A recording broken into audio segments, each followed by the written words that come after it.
1장 22절에서 26절까지 말씀을 교독해서 읽도록 하겠습니다. 그러나 만일 육신으로 사는 이것이 내 일의 열매일진대 무엇을 택해야 할는지 나는 알지 못하노라.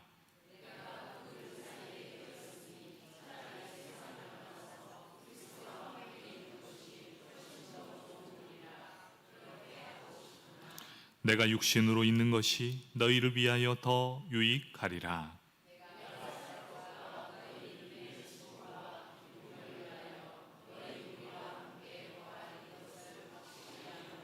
함께 읽겠습니다.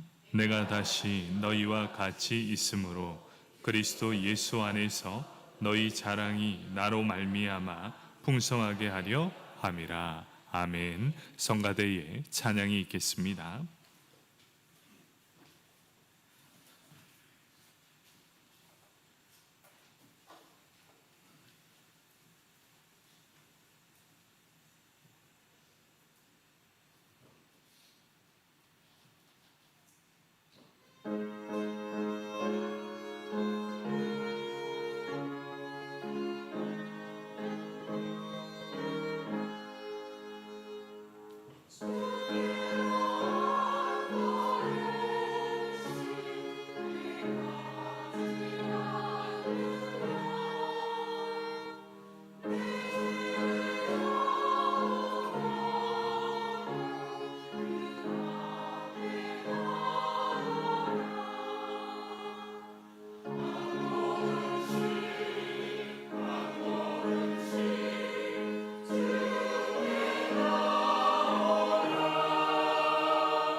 아멘. 우리의 찬양을 받으실 하나님께 박수로 영광 올려드리겠습니다. 오늘은 이렇게 스트링으로 섬겨준 우리 성아연, 그리고 특별히 오늘 이렇게 찬양을 들어보니까요, 우리 남성 찬양팀이 이렇게 음성이 좋았습니까? 날로 우리 남성팀이 점점 성량도 좋아지고 또 사람이 한 명 한 명 늘어가니까 정말 이 음성에 힘이 있습니다. 그렇죠? 앞으로도 귀한 찬양 부탁드린다고 우리 아연 자매와 또 우리 남성 우리 성가대원들을 위해서 함께 박수하겠습니다. 우리 여성들은 늘 잘하기 때문에 네. 자, 오늘 빌립보서 1장 22절에서 26절까지 말씀, 복음에 합당한 생활, 그 유익한 선택이라는 제목을 가지고 함께 은혜를 나누도록 하겠습니다. 우리 말씀을 듣기 전에 우리 옆 사람 바라보면서 이렇게 인사하도록 하겠습니다. 당신은 최고의 걸작품입니다.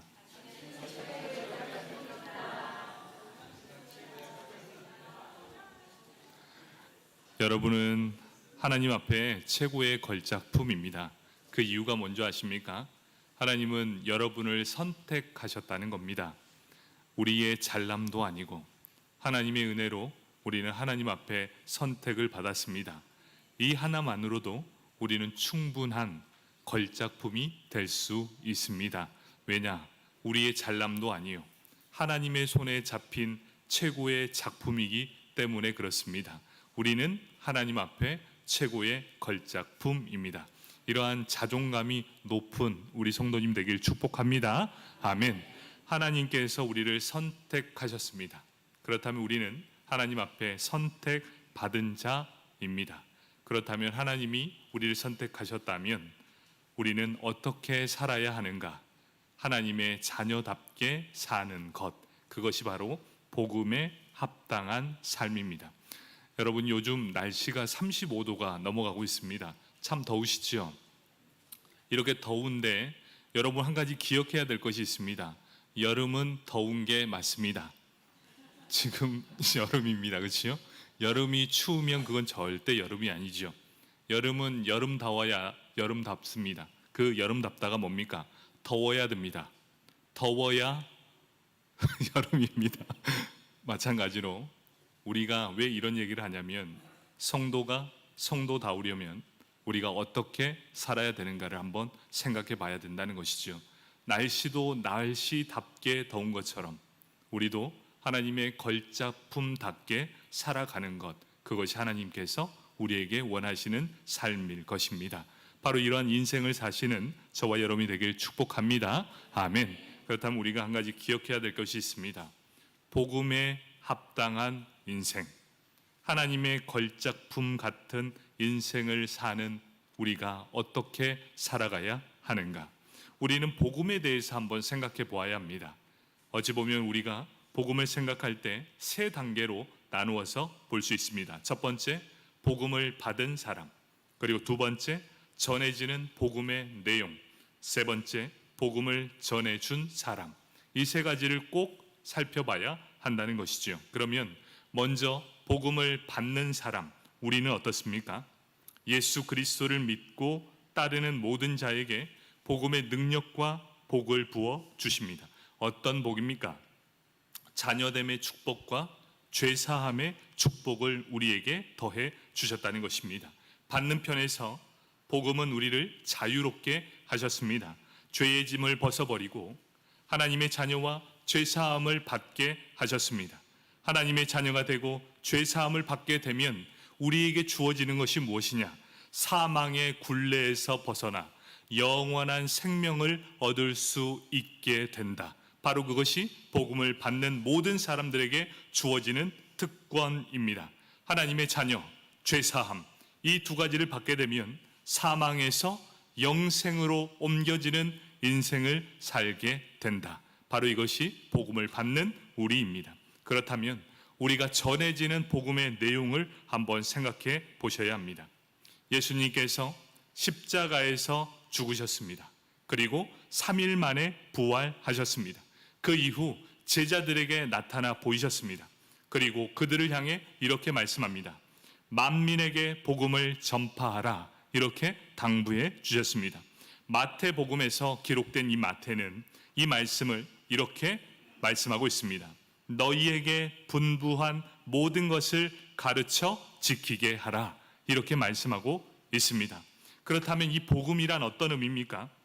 예수님께서 가르치고 분부한 모든 것을 우리는 복음이라고 말하고 있습니다. 예수님께서 이 땅에 3년 동안 제자들과 함께 생활하셨습니다.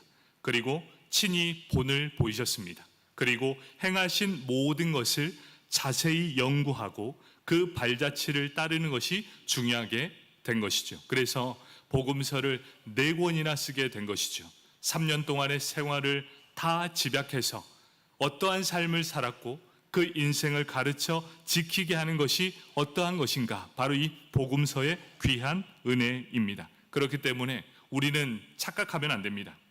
예수를 믿으면 천국 갑니다가 아니라 모든 분부한 것을 지키는 자가 바로 천국에 간다는 것이죠. 예수님께서 이 땅에서 보여주는 모든 삶을 살아내는 사람만이 천국에 갈 수 있다라는 것이죠. 예수님은 3년 동안에 어떠한 인생을 사셨습니까? 첫 번째, 예수님은 세례를 받으셨습니다. 그리고 어떻습니까? 매 7일이 될 때 규례대로 안식일을 철저하게 지켰습니다. 그리고 초막절에 성전에 올라가서 전도하셨던 분이 바로 예수님이십니다. 그리고 새 언약의 유월절을 세워주셨습니다. 곧 십자가에서 이루어진 새 언약을 이룬 새 언약의 피였습니다. 새 언약, 이 유월절을 통해서 예수님의 살을 먹고 예수님의 피를 마시는 자가 영생을 가졌다 말씀해 주셨습니다. 요한복음 6장 53절 54절 말씀입니다. 예수께서 이르시되 내가 진실로 진실로 너희에게 이르노니 인자의 살을 먹지 아니하고 인자의 피를 마시지 아니하면 너희 속에 생명이 없느니라. 내 살을 먹고 내 피를 마시는 자는 영생을 가졌고 마지막 날에 내가 그를 다시 살리리라. 아멘. 예수님께서 3년 동안 이 땅에서 공생애의 삶을 사셨습니다. 그러면서 예수님이 이 땅에 살면서 어떻게 사셨습니까? 모든 절기를 다 지켜내셨다는 것입니다. 그리고 하나님의 사랑과 이웃 사랑의 본을 철저하게 보이셨던 분이 바로 예수님이셨습니다. 예수님께서 우리를 향해 이렇게 말씀합니다. 내가 너희에게 행한 것 같이 너희도 행하게 하려 하여 본을 보였다라고 분명하게 말씀해 주고 있습니다. 예수님께서는 모든 행적이 인류 구원을 위한 가르침임을 확증하셨습니다. 우리는 착각을 합니다. 불신 지옥, 예수 천당. 여러분 어떻습니까? 불신 지옥, 예수 천당. 언제부턴가 이것을 복음이라고 착각하진 않습니까? 그런데 성경은 이렇게 말씀합니다. 복음이란 예수님의 삶이 바로 복음이다 라고 말씀하고 있다는 것이지요. 그렇다면 이 복음을 전하는 삶은 이 사람은 어떻게 전해야 하겠습니까? 이게 바로 가장 중요한 것이지요. 이 복음을 전하는 사람은 우리를 그리스도인이라고 말합니다. 복음의 능력을 믿으며 하나님과 함께 하심의 권능을 받는 사람에게 가장 필요한 것이 무엇입니까? 입술로 번지르르하게 말이 많은 사람보다 복음에 합당하게 생활하는 사람이 그 능력이 있다는 것을 말씀해 주고 있습니다. 복음의 능력은 말에 있는 것이 아닙니다. 복음의 능력은 그 사람의 행동과 삶을 통해 드러나게 된다는 것이지요. 말하지 않아도 그 사람 안에서 드러나는 복음의 능력이 있다는 것이지요. 그 능력으로 우리는 살아내는 것입니다. 바로 하나님의 나라의 시민으로서 특권도 누리지만 더 중요한 게 있습니다. 하나님의 나라에서 책임을 지켜 행하여야 한다는 것. 그래야만 그 사람을 통해 복음이 전파되는 것입니다. 3년 동안 예수님은 그 모습을 보여주게 됩니다. 말로만 나는 너희를 사랑한다, 나는 너희를 사랑한다 이렇게 하지 않으셨어요. 직접 찾아가셔서 죄인들과 친구가 되게 해주셨고 병든 자의 친구, 또 모든 사람을 살리는 그런 귀한 일들을 예수님이 행해 주셨다는 것입니다. 바로 복음의 능력이 바로 그것입니다. 복음은 말에 있지 않습니다. 삶으로 그것을 증거해 내야 한다는 것이지요. 바로 나를 통해 예수 그리스도의 복음의 능력이 일어나는 저와 여러분이 되길 축복합니다. 아멘. 이러한 삶을 살아냈던 사람이 있습니다. 그 사람이 누굽니까? 복음에 합당한 삶을 살았던 사람, 바울입니다. 오늘 이 주인공은 바울입니다. 이 바울은 선택을 하게 됩니다. 빌립보서 1장 22절 말씀입니다. 그러나 만일 육신으로 사는 이것이 내 일의 열매일진데 무엇을 택해야 할는지 나는 알지 못하노라. 여기에서 보면 그러나로 시작되는 문장이 있습니다. 이 그러나의 문장이 있으면 그 직전에 나타난 내용과 연결되어지는 모든 문맥을 분명하게 알 수 있게 됩니다. 그렇다면 이 본문 전에는 어떤 내용이 있었습니까? 빌립보서 1장 21절 말씀입니다. 이는 내게 사는 것이 그리스도니 죽는 것도 유익함이라. 이렇게 기록하고 있습니다. 새 번역 성경에는 이렇게 기록합니다. 나에게는 사는 것이 그리스도이시니 죽는 것도 유익합니다. 이렇게 기록하고 있습니다. 바울은 삶과 죽음에 대한 자신의 분명한 입장을 밝히고 있습니다. 어떻게 해서든 세상 사람들은 조금 더 살아보겠노라고 안간힘을 쓰고 있습니다. 그것과 달리 바울은 삶에 대한 애착에 앞서 죽음에 대한 분명한 소망을 가지고 있었다는 것입니다. 옥에 갇혀져 있는 상태였지만 그에게 죽음은 결코 끝이 아니었습니다. 이것이야말로 참된 자유를 향해 나아가는 최선의 방법이었습니다. 바울의 신앙은 여기에 머물러 있지 않았습니다. 한 걸음 더 나아갔던 인생을 살게 되었어요. 옥에 갇혀 있던 상태, 바울은 생과 사의 경계에 있었습니다. 그런데 무엇이 자기에게 더 유익한가, 이것을 생각해 보았습니다. 그런데 이 바울의 위대한 점이 바로 그것이죠. 어떤 선택에 있어서 그 선택의 중심은 자신의 유익에 대한 초점이 맞춰져 있지 않았다는 것입니다. 부르심을 받은 사람으로서 무엇이 합당한 선택일까를 늘 헤아렸던 사람이 바로 바울이었습니다. 그는 곧 자신이 세상에 존재하는 것, 이것은 더 많은 사람에게 나눌 열매가 된다는 것을 기억하게 되었습니다. 그리고 고민하게 됩니다. 내가 사는 것, 내가 죽는 것, 어느 것이 더 유익한가, 이것을 고민하게 됩니다. 그래서 그가 첫 번째로 내린 결론이 있었습니다. 그것이 무엇인가? 죽는 것이 더 좋다라는 것입니다. 빌립보서 1장 23절 말씀입니다. 내가 그 둘 사이에 끼었으니 차라리 세상을 떠나서 그리스도와 함께 있는 것이 훨씬 더 좋은 일이라. 그렇게 하고 싶으나, 이렇게 기록하고 있습니다. 23절에 사도 바울은 둘 사이에 끼었다고 합니다. 그 둘 사이가 무엇인지를 정확하게 아셔야 합니다. 첫 번째, 죽음 이후에 더 이상 고통이 없는 세상에서 예수 그리스도와 함께 천국에 거하는 삶, 그것을 택할 것인가? 이것이 1번. 2번은 이것입니다. 내가 살아있으면서 계속해서 복음을 전하고 복음을 전하는 사람들에게 힘과 용기를 주어야 되겠다. 그리고 복음은 반드시 승리한다는 것을 그들에게 알려주어야 되겠다. 그것이 바로 두 번째였습니다. 바울은 거침없이 세상을 떠나 그리스도와 함께 살고 싶은 마음을 또렷하게 드러내주고 있다는 것입니다. 그는 죽음 앞에 직접적으로 표현했던 것과 달리 여기서는 죽음을 가리켜 세상을 떠나는 것이라고 표현하고 있습니다. 이와 같은 표현을 사용할 수 있는 이유는 이 빌립보 성도들을 향해서 이 용어가 담고 있는 의미를 헤아려 보기를 위해 죽음에 대해 보다 폭넓은 메시지를 전하는 것이기 때문이었습니다.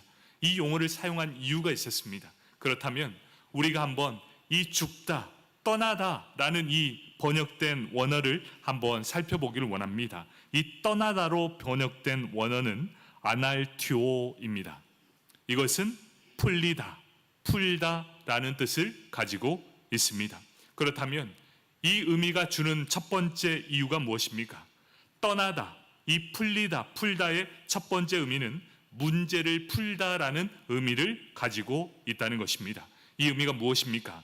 죽음은 인생에 풀리지 않는 문제들이 하나님 앞에서 풀리는 순간이기 때문이다라는 것입니다. 우리 사랑하는 성도 여러분, 이 땅에 살아가면서 모든 문제가 다 해결되던가요? 이 세상 살아가면서 모든 문제가 이해가 되던가요? 어느 순간에는 도무지 이해되지 않는 문제들 앞에 우리는 부딪힐 때가 있다는 것이지요. 왜냐? 우리는 인간으로서 한계에 늘 부딪히기 때문입니다. 어떻게 해서든 인생에 풀리지 않는 문제들이 있는데 죽음 앞에 이르렀을 때, 하나님 앞에 이루어졌을 때 그 모든 것이 한순간 다 풀려지는 기적이 일어난다는 것입니다. 바로 그것이지요. 인생의 문제가 풀어지는 그때는 하나님 앞에 서 있을 때 모든 문제가 다 해결되게 될 것입니다. 지금 당장 이해되지 않는 문제라도 하나님 앞에 서게 됐을 때 여러분은 그 문제의 해결을 받게 될 것입니다. 그것이 어떠한 문제였던지. 두 번째는 노예된 것에서 풀리게 된다라는 의미입니다. 이 땅에 살아가는 모든 사람에게 죽음은 어떤 의미입니까? 사탄의 미혹과 세상의 종 노릇하게 만드는 세력의 영향력에서 벗어나게 만드는 것입니다. 그리스도인은 이 땅에 살아가면서 수많은 대적들에게 언제나 악한 영향력을 받게 된다는 것입니다. 그런데 하나님 앞에 서게 될 그때, 죽음에 이르게 되었을 때 어떠한 영향력도 이제 더 이상 나를 붙잡지 못하고 하나님과 영원토록 평안함을 누리고 천국의 삶을 누리게 될 것이다. 어떠한 미혹도 없을 것이고 어떠한 악도 존재하지 않을 것이고 세상의 종 노릇하게 만드는 어떠한 세력도 나에게 영향력을 미치지 못한 바로 평안함의 삶을 누리게 되는 것, 바로 노예된 것에서 풀리게 될 것이다 라고 말씀해 주고 있습니다. 세 번째 의미는 출항하다라는 의미입니다. 죽음은 잠시 머물렀던 곳을 떠나 영원한 하나님의 나라를 향한 여정의 시작을 알리는 것입니다. 여러분, 이 땅이 바로 우리의 나그네 삶입니다. 아무리 오래 살고 싶지만 이곳은 잠시 있다 사라지는 연기와 같은 인생입니다. 여러분, 참으로 많이 발버둥 치고 살아가고 있지만 우리의 인생은 한번 사라지면 보이지 않을 안개와 같은 바로 그런 인생들입니다. 잠시 머물렀던 곳을 떠나는 것, 그것이 바로 죽음이 주는 우리의 유익입니다. 이제 잠시 머물렀던 이곳을 떠나 다시는 없어지지 않을 영원한 하나님의 나라를 향한 여정의 시작점이 바로 죽음이라는 것이지요. 바로 그런 의미에서 죽음은 출항을 알리는 신호음과 같다라는 것입니다. 마지막으로 장막을 걷어내는 것, 이 걷어내다라는 의미로 사용되고 있다는 것입니다. 죽음은 언제나 본향을 향해 떠나고 모든 것을 걷어내는 것입니다. 우리가 이 땅에 살아가면서 희미하게 보입니다.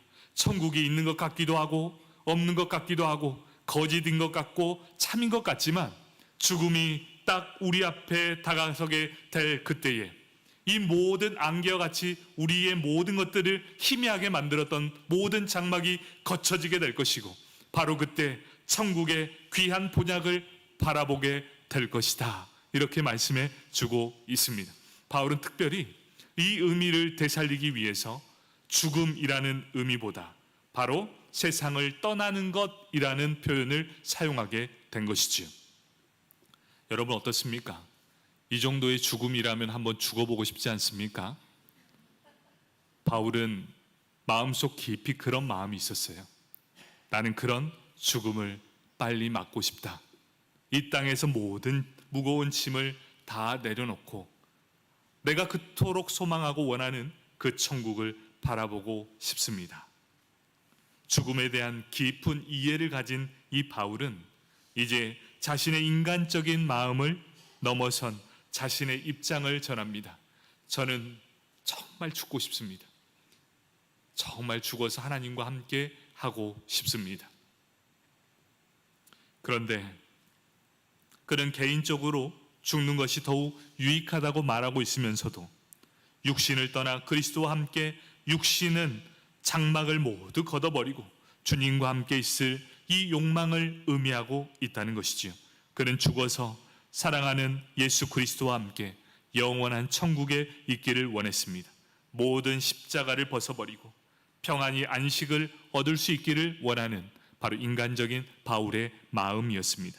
그런데 바울은 어떠한 선택을 하게 됩니까? 바울은 양들을 위해서 더 살기를 원한다라고 말씀하고 있습니다. 개인적으로 죽는 것이 너무나 좋습니다. 개인적인 선택으로 이것을 하는 게 훨씬 자신에게 유익이 됩니다. 그런데 바울은 양들인 이 빌립보 성도들을 위해 사는 것이 더 유익하다 이렇게 말씀하면서 그 길을 선택하게 된다는 것이죠. 빌립보서 1장 24절 말씀입니다. 내가 육신으로 있는 것이 너희를 위하여 더 유익하리라. 개역 개정에서 여기에 생략되어 있지만 23절과 연결되는 모습을 보여주고 있습니다. 그렇게 하고 싶으나 이렇게 표현하고 있는데 원래대로 표현하면 이렇습니다. 그렇게 하고 싶습니다. 그러나 이렇게 돼야 되는 것이 본문입니다. 그런데 여기에서 그러나가 생략되어 있습니다. 개역 개정에만 생략되어 있고 원어 성경에는 그러나가 그대로 나타나 있다는 것이지요. 이는 죽느냐 사느냐 문제 사이에서 바울의 입장을 고민하던 모든 것들이 해결되는 순간이었습니다. 바울은 지금까지 나는 죽고 싶습니다. 나는 이러한 삶을 살고 싶습니다. 그러나 이제는 내 중심에 이 빌립보 성도들이 들어와 버렸습니다. 그렇기에 내가 선택할 것에 앞서 이 모든 것은 내 중심이 아니라 그들을 위한 선택이길 원합니다. 이렇게 말씀하고 있지요. 우리 그리스도인들에게도 마찬가지지만 선택의 순간이 늘 다가오게 됩니다.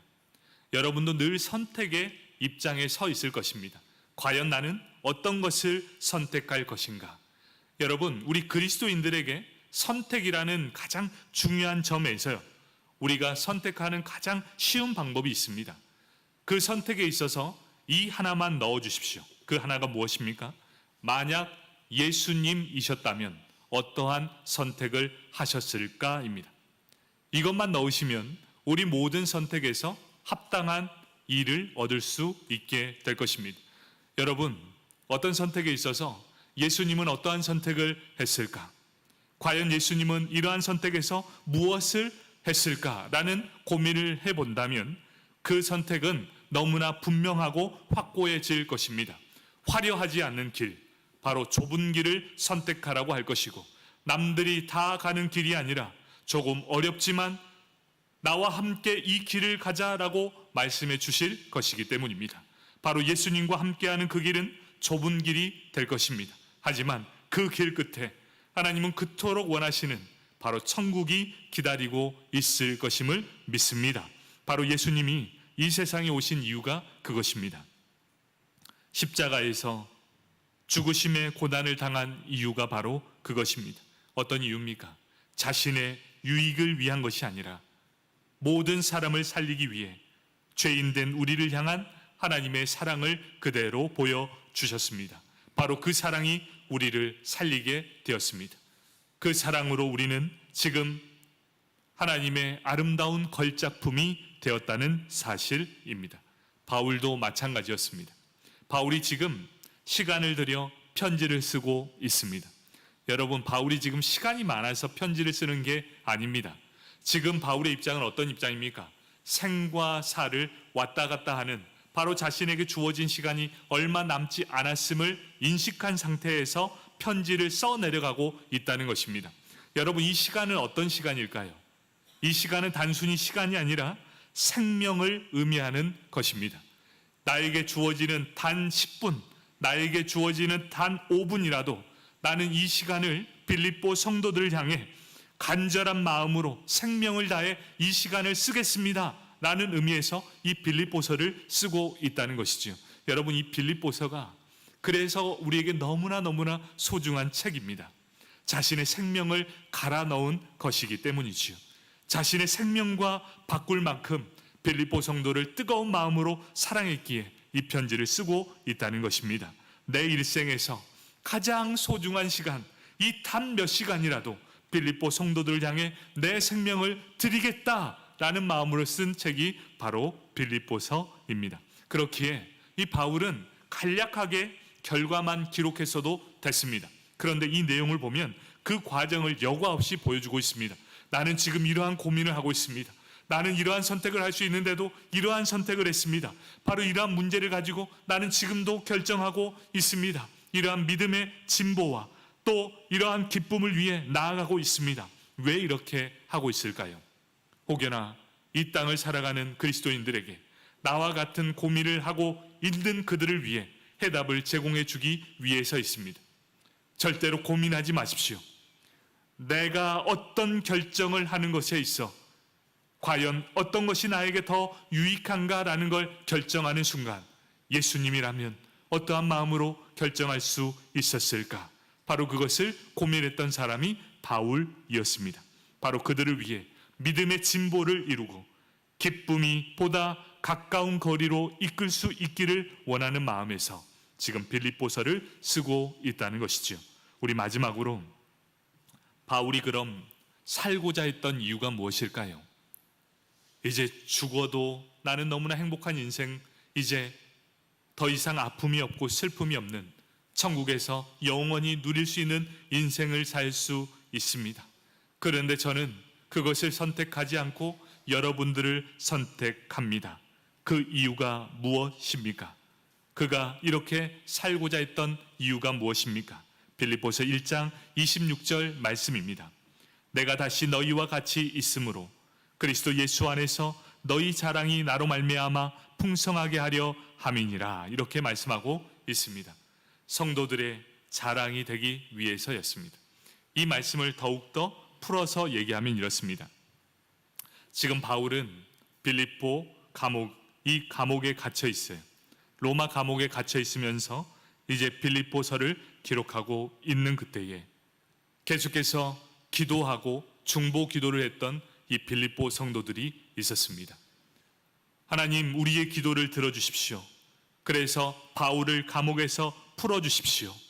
날마다 모일 때마다 기도했고 그 기도를 들으시는 하나님의 응답이 있기를 원하는 그들의 마음이 있었습니다. 바울은 감옥에서 만약에 내가 풀려나게 된다면, 내가 그리함으로 너희 앞에 바로 서게 된다면 그것은 너희의 기도가 나를 이렇게 만들었다라는 것을 그대로 자랑하고 싶다는 말씀입니다. 그 말씀이 어떤 의미입니까? 빌립보 성도들의 중보 기도를 통해 하나님이 들으시고 응답으로 석방받았음을 믿음의 모든 사람들에게 자랑하고 싶었다는 것입니다. 내가 이렇게 살아서 복음을 증거하는 이유는 빌립보 성도들의 기도 덕분입니다. 그들이 나를 위해 기도했기 때문에 나는 이렇게 살아서 복음을 증거할 수 있게 된다는 것입니다. 그래서 자기가 돌아다니면서 모든 사람들 모이는 그곳마다 이 빌립보 성도들을 자랑하며 그들을 영광을 올려드리기 위함이었다는 것입니다. 내가 살아서 꼭 나가야 되겠습니다. 그 이유가 무엇이냐? 너희는 나의 자랑이 되고 나는 어딜 가서든 너희를 자랑하고 싶기 때문이었습니다. 바울에게는 자랑거리가 참으로 많았습니다. 많은 교회를 개척했을 뿐만 아니라 많은 성경을 기록했던 사람이 바울이었습니다. 바울은 이런 모든 것들이 빌립보 성도들의 기도와 사랑 때문에 나는 그걸 모든 걸 할 수 있었습니다 라고 말하고 있었다는 것이지요. 사랑하는 성도 여러분, 빌립보 성도들과 이 바울은 얼마나 끈끈한 관계에 있었는지를 다시 한번 보게 됩니다. 서로 격려하고 사랑해주고 너는 나의 사랑이고 그는 우리의 사랑입니다 라는 엄청난 사랑의 연결고리가 이 바울과 빌립보 성도들 간의 연결됨을 보게 됩니다. 얼마나 아름다운 교회의 모습입니까? 서로가 이런 아름다운 사랑의 교제가 있는 교회라면 정말 하나님이 기뻐 받으시는 교회가 되지 않겠습니까? 사랑하는 성도 여러분, 우리는 그리스도인입니다. 그리스도인이라면 어떻게 해야 되겠습니까? 자신을 높이는 사람이 절대로 되어서는 안 된다는 것입니다. 내가 아닌 다른 사람을 더욱 높이는 자들이 되어야 합니다. 왜 싸움이 납니까? 내가 높아지려 하기 때문입니다. 여러분 기억하십시오. 예수님이 3년 동안 보여줬던 것은 높아지는 것이 아니라 더욱더 낮아지는 삶을 살았습니다. 바울도 마찬가지입니다.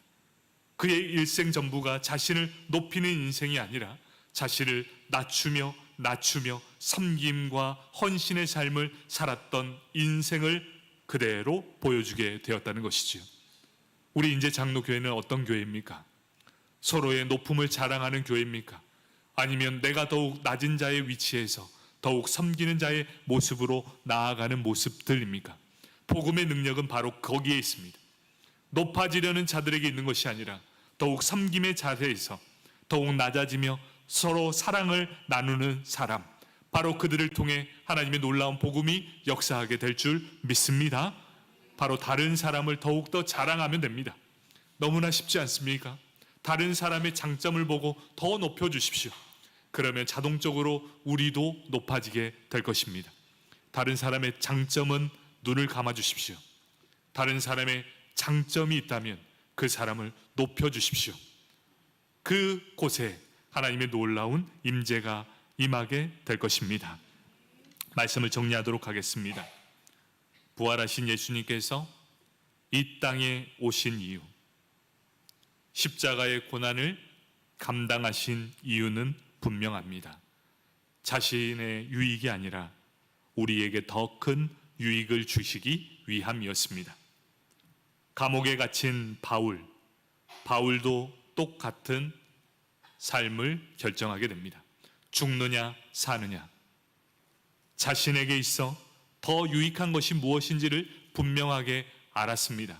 그럼에도 불구하고 자신이 아닌 다른 사람의 유익을 위해 저는 더욱 살겠습니다. 제가 살아야 여러분들에게 더 큰 유익이 있기 때문임을 믿기 때문입니다. 사랑하는 성도 여러분, 이제 우리 차례입니다. 어떤 선택을 하시겠습니까? 내가 죽더라도 예수 그리스도의 이름이 높아지면, 내가 죽을 때 교회가 살고 가정이 살게 된다면 내가 마땅히 죽어야 되지 않겠습니까? 바로 그러한 선택을 하는 저와 여러분이 되길 축복합니다. 아멘. 기도하겠습니다. 사랑의 하나님,